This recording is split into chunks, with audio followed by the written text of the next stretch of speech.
gang. I've been getting a lot of questions about godox units. They've been pretty popular because they're pretty inexpensive.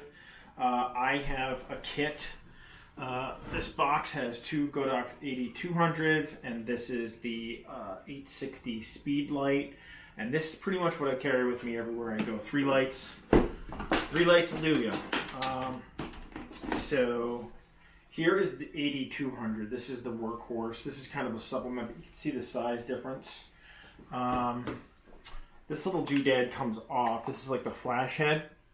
And then there's a little bulb head that goes in there that you can use for different mounts. But I pretty much keep this in here all the time.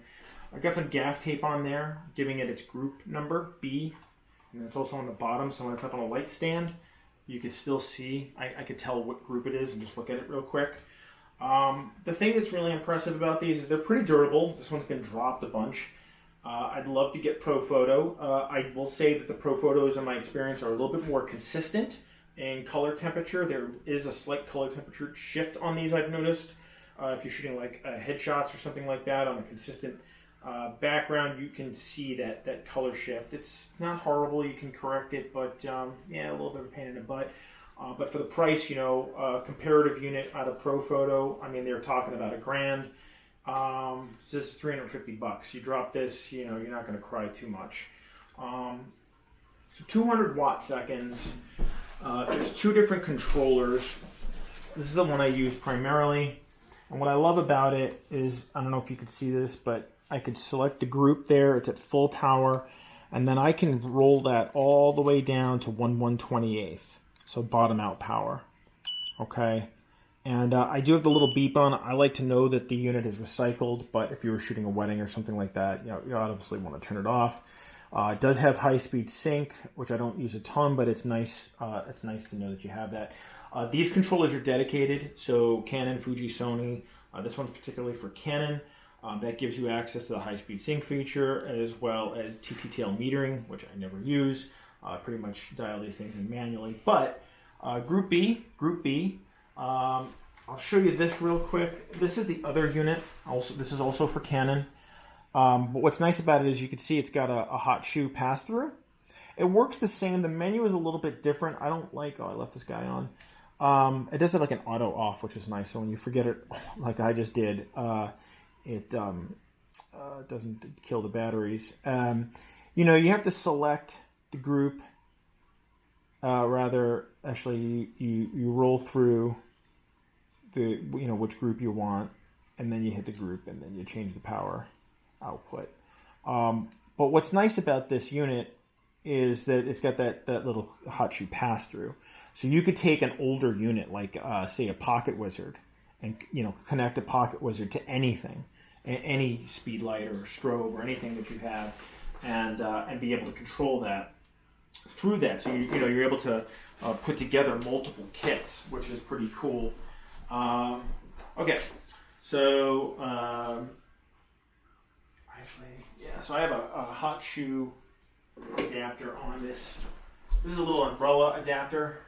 We're going to talk about kit or grip in a separate video.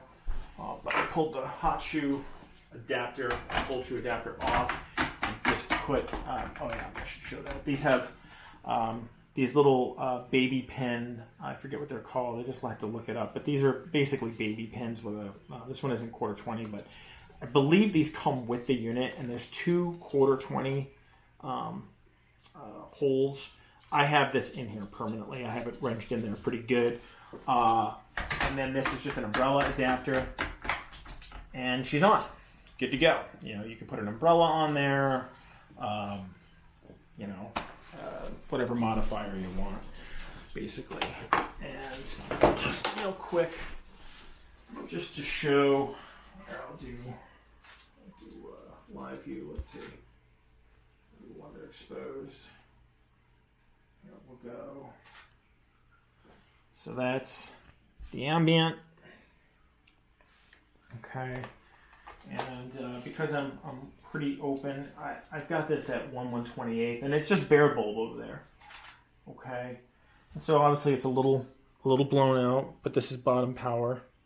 Okay. So I'll just wrench it down a little bit. I was at 160, 2.5, ISO 320. I'm going to go to like, I don't know, 5, so we'll say 6.3. Okay. And you're starting to get, you know, get it dialed in a little bit there. And like I said, this is just bare bulb. And if I wanted to go, you know, I could change my power from, you know, 1/128th. This is completely remote. You know, it's on the other side of the room. You can, if you're in like a wedding hall, you know, you can control your output, you know, on the other side of the room with these guys. But I'll go up to like, say, quarter power. And here, and I'll adjust my ISO down to 100. And I'm going to go up to, say, 13. Okay. And, you know, I'm at ISO 100 F13 1/60th, and so it's nice to be able to just control that power remotely. They're lithium-ion batteries. They go all day.